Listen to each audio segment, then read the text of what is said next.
On June 2nd, 2023, Blake Lively began a text exchange with her It Ends With Us director and co-star Justin Baldoni that blamed her assistant for not getting her an updated batch of script pages. "She didn't realize they were new," Lively wrote. "New pages can always be sent to me as well, please."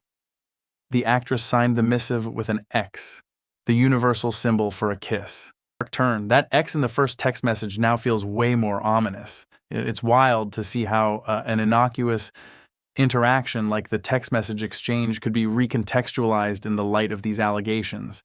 This feels like a classic example of how different people can have radically different interpretations of the same event. Copy: eating with crew, and we'll head that way.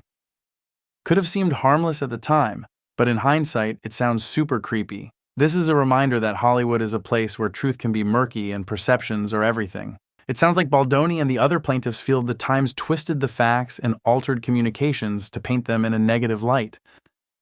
And $250 million is no small claim. It's clear they're not messing around. In these types of high-profile, high-stakes legal battles, the stakes are always high and the consequences can be severe. This situation seems particularly complex with competing narratives and potentially damning evidence on both sides. The way the communications were cherry-picked and spliced to create a narrative feels particularly troubling. The plot thickens. That response from the NYT is a classic defense in these situations. Follow the facts where they lead.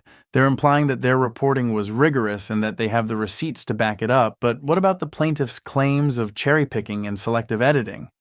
That's a serious accusation that, if true, could undermine the credibility of the NYT's reporting. And if it was a deliberate attempt to bury people, as the article's title implies, that's a whole other level of seriousness. It sounds like the NYT isn't backing down. They're standing by their reporting and essentially saying, prove us wrong. It's notable that the plaintiffs haven't pointed to a specific error in the article yet, but that doesn't mean they won't be able to. This situation highlights the importance of thorough and responsible journalism. When allegations of this magnitude are made, both sides need to present their cases with accuracy and evidence. If the NYT did indeed cherry-pick and manipulate information, they need to be held accountable.